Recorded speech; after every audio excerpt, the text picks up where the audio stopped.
within the last chapter of the Reference Guide to Regulatory Compliance, titled Securities Related Activities of Banks. Part 2 is the exceptions for banks from the definition of broker in the Securities Exchange Act, which is called Regulation R. It's a Federal Reserve regulation. Coverage: securities activities of financial institutions that are exempted from broker registration with an examination by the SEC. Starting on page 997, the general rule is that when a bank engages in certain securities activities that are specified in GLBA and Regulation R, it will not have to register at the SEC as a broker under the Securities Exchange Act of 1934, the Act. Exceptions: A, B, good God, C, D, E, F, G, H, and I. These are networking exceptions, incentive compensation to unregistered bank employees. Networking exemption, the exemption to networking exception for high net worth and institutional customer referrals, trust and fiduciary exception, sweep accounts, money market fund accounts, transactions in securities on behalf of custody accounts, transactions involving Regulation S securities, securities lending transactions, and transactions in investment company securities. These are all exceptions. I'm going to try to run through as quickly as possible. Under the GLB statutory exception, when a bank has a relationship with a registered third-party broker and refers a person to a broker under a written agreement, the bank will be excluded from the definition of broker and the Act if all of the following conditions are met. There's 1 through 8 here. 1, the broker is clearly identified as the seller. 2, the broker operates in a clearly defined or separated area if on the bank's premises. 3, advertisements promoting the non-deposit investments clearly indicate that the broker is the seller, and such ads are in compliance with federal securities laws. 4, bank employees who are not registered brokers may perform only clerical or ministerial functions related to the sale, such as describing the product in general terms or making a referral. 5, the broker receives information on services that customers receive. 6, the bank does not maintain a customer's securities account except as permitted under the trust exception or the safekeeping custody exception. And 7, the bank or broker informs each customer that the brokerage services are provided only by the broker and that the securities are not deposits or other obligations of the bank and not guaranteed by the bank and are not insured by the FDIC. Lastly, 8, unregistered bank employees do not receive compensation for referrals other than one-time nominal cash fee of a fixed amount that is not contingent upon the transaction occurring. And there's 5 criteria under that. 1, a payment may not exceed $25 to be adjusted periodically for inflation, or B, the payment may not exceed twice the average of the minimum and maximum hourly wage, or 1/1000th of an annual salary for the current or prior year for the job family, including which is a group of jobs with similar skills or responsibilities that includes the referring employee. Or C, the payment may not exceed twice the employee's actual wage, or 1/1000th of the employee's actual annual base salary. And D, the payment may not be in non-cash form. And E, the payment may be made for each referral. 9, incentive compensation to unregistered bank employees is prohibited except 1, a bank may pay compensation as part of a bonus or similar compensation plan, and that is paid on a discretionary basis and based on multiple factors or variables not related to transactions with the borrower or referrals to the borrower. Broker. B, incentive compensation may be based on the profitability of revenue of the bank and affiliate other than the broker. Or lastly, a broker if the profitability or revenue is only one of multiple factors used in the compensation is computed using multiple factors not related to the profitability of the broker or referrals made by the employee. The second exception is the exemption to the networking exception for high net worth and institutional customer referrals. The general rule A bank employee may receive a greater than nominal referral fee for referring a high net worth customer or institutional customer to a broker with which the bank has a contract, as long as the customer was encountered in the ordinary course of the employee's assigned business at the bank, and the bank employee is 1, 2, and 3, 1, not registered or required to be registered by the rules of any self-regulatory organization, 2, predominantly engaged in banking activities other than making referrals, and 3, not subject to statutory disqualification. The referral fee under the general rule, referral fee is a fee paid for the referral of a customer to a broker that is a 1, predetermined dollar amount or an amount determined in accordance with the predetermined formula that does not vary based on the A, B, or C. A, revenue generated by the profitability of the securities transactions conducted by the customer with the broker. B, quantity, price, or identity of securities transactions conducted over time by the customer with the broker. Or C, number of customer referrals made. Or Part 2 of the referral fee, dollar amount based on a fixed percentage of the revenues received by the broker for investment banking services provided to the customer. Customer disclosures under the exemption for networking with high net worth and institutional customer referrals.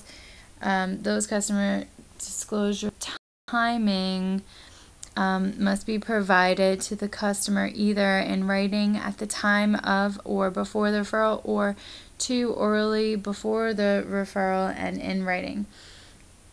That requires that it's within 3 business days of the referral or by the broker, as long as the bank's agreement with the broker requires them to provide the written disclosure to the customer. The content of the customer disclosures must include clearly and conspicuously the name of the broker and the fact that the bank employee participates in an incentive compensation program where more than a nominal amount may be paid for referring the customer to a broker, and that payment of the fee may be contingent upon whether a transaction results with a broker. Customer qualification. If the customer is not a natural person, the bank must have a reasonable basis to believe that the customer is an institutional customer before the referral fee is paid. And B, if the customer is a natural person, the bank must reasonably believe that the customer is a high net worth customer before or at the time of the referral.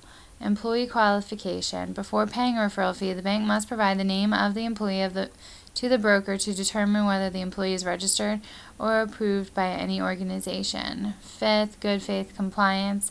A bank that acts in good faith and has reasonable compliance procedures for referral fees will not be considered a broker if it failed to make the referral fee disclosures if the bank takes reasonable prompt steps to remedy the error, and B, makes reasonable efforts to reclaim the referral fee paid to the bank employee for a referral that does not meet the requirements of the regulation. You have 6, 7, and 8 here for the exemption of making referrals to high net worth institutional customers, of those customers. 6 is a written agreement with a broker. A written agreement with a broker must require 1 through 5. A, a broker to provide written disclosures to the customer about the referral fee if the bank delegates this duty to the broker before opening an account or placing an order. B, that before a bank pays a referral fee, the broker 1 and 2 will determine that the bank employee is not subject to statutory disqualification, and 2, must reasonably believe the customer is a high net worth or an institutional customer. C, the broker to perform a suitability analysis if the fee is contingent upon a transaction occurring or determining that the customer is sophisticated enough to determine his own suitability. And D, if a suitability or sophistication requirements are not met, the broker must notify the customer. Lastly, that the broker inform the bank that the customer does not qualify or the bank employee is subject to statutory disqualification. Other compensation for employees. A bank may pay an employee any other compensation that would not be considered incentive compensation. 8. Definitions of high net worth customer and institutional customer. High net worth customers include 1. A natural person who individually or jointly with a spouse has a net worth of at least $5 million, excluding a primary residence and associated liabilities. 2. A revocable inter vivos or living trust with a settlor who is a natural person who either individually or with a spouse meets the definition of a high net worth individual. Or third, in determining if a person is a high net worth individual, include the following assets: any assets held individually, if applicable, any assets of the person's spouse, and if the person is not acting jointly with a spouse, 50% of the assets held jointly with the spouse, and any assets shared as community property or similarly shared ownership interest. Institutional customers, corporation partnership, limited liability company, trust, or other non-natural person that has or is controlled by a non-natural person that has at least 10 million in investments, 20 million in revenue, or 15 million in revenue if the bank employee refers the customer to the broker for investment banking services.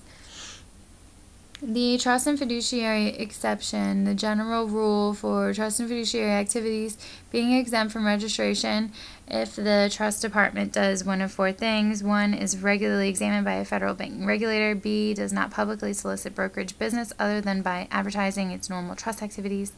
The bank will be in compliance if it does not advertise that it provides securities brokerage services for trust or fiduciary accounts, except as part of advertising the bank's broader trust or fiduciary services, and no more prominently than any of its other trust or fiduciary services. Sends transactions to a registered broker, and lastly is chiefly compensated for the transaction according to the rule. 2, chiefly compensated test. The chiefly compensated test may satisfy if the amount of relationship compensation it earns constitutes certain specified percentages of the total compensation received on its trust and fiduciary accounts. A relationship compensation includes 1, an administrative fee, including fees 1 through 6 for personal services, tax prep, or real estate settlement services. B, for disbursing funds from or recording receipt of payments to a trust or fiduciary account. 3, in connection with securities, lending, or borrowing transactions. 4, for custody services. 5, for services rendered in connection with an investment in shares of an investment company for personal service or the maintenance of shareholder accounts. And lastly, for shareholder servicing, administration, and personal services.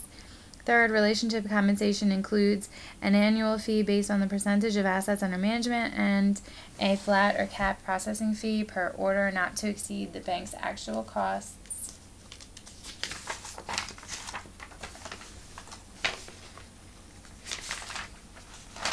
And 4th, a combination of the above fees.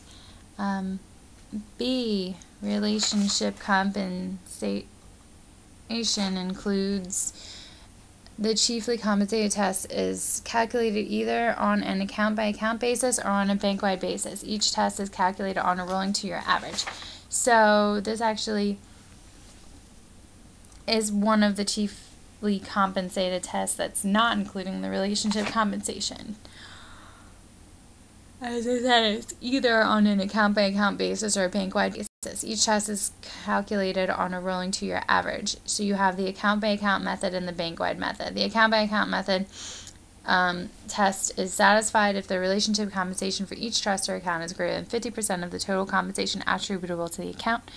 And the bank-wide method is the aggregate relationship compensation for all of the bank's trust and fiduciary accounts is greater than 70% of the bank's total compensation related to trust and fiduciary accounts.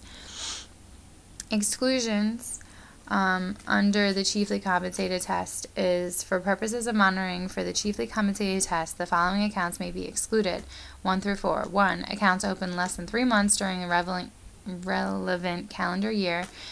2, accounts acquired through mergers or acquisitions may be excluded for 12 months.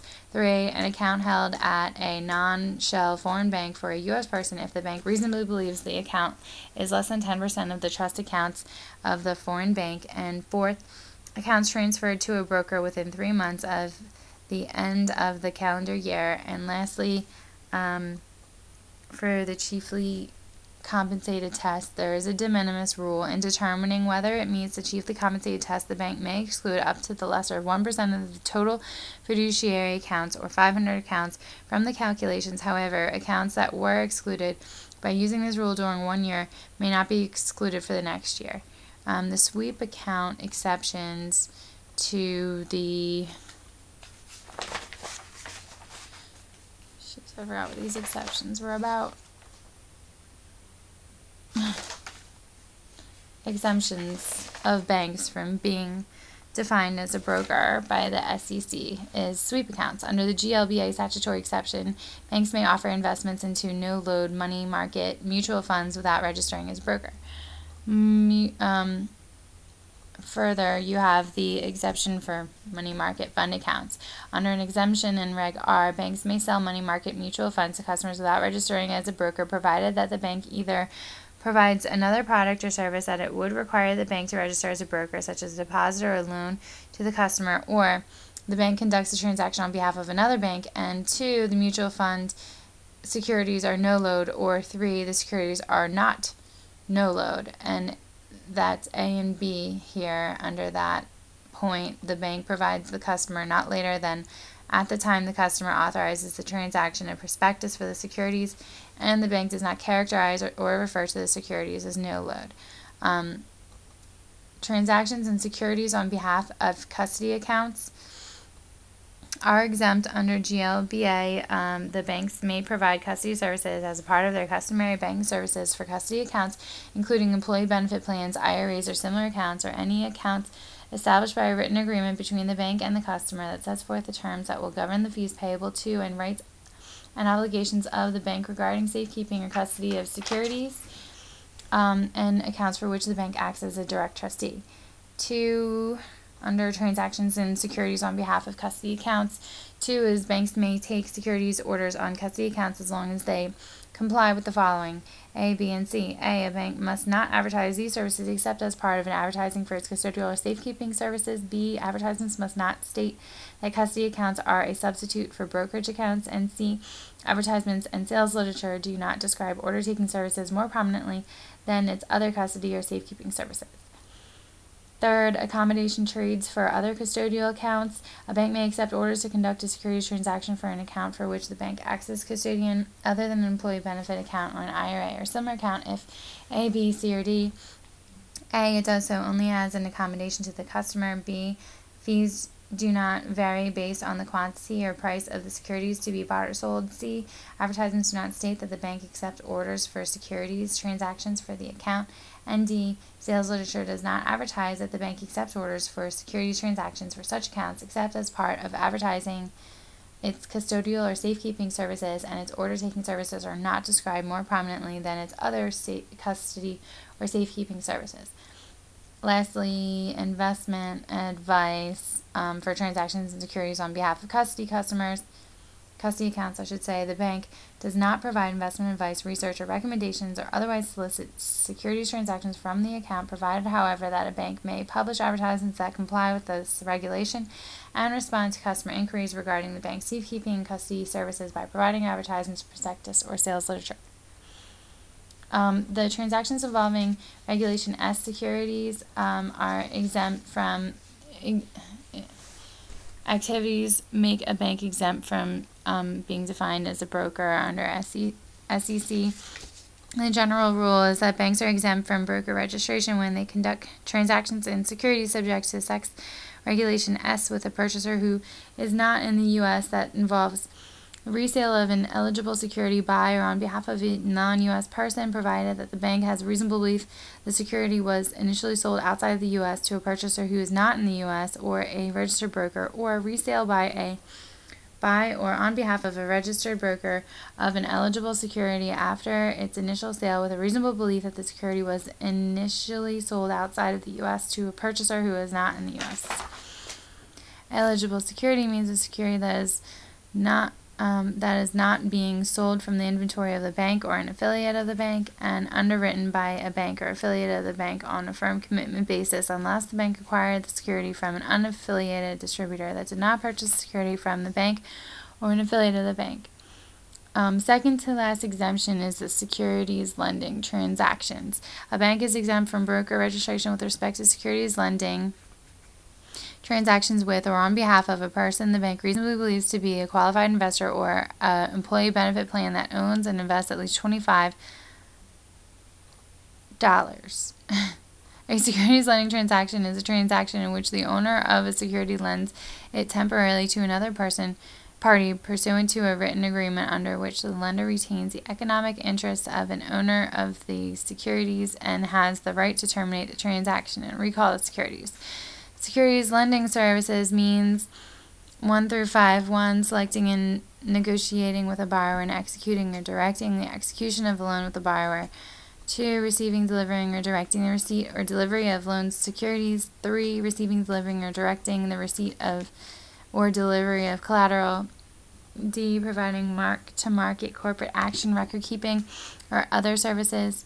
5th, investing or directing the investment of cash collateral. And 6. Indemnifying the lender of securities with respect to various matters. The transactions in investment company securities is the last exception.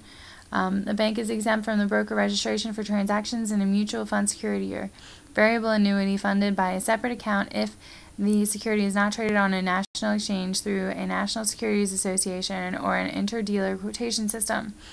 Security is distributed by a registered broker, or the sales charge is no more than the amount permissible for a security sold by a registered broker, and transaction is made through the National Securities Clearing Corp.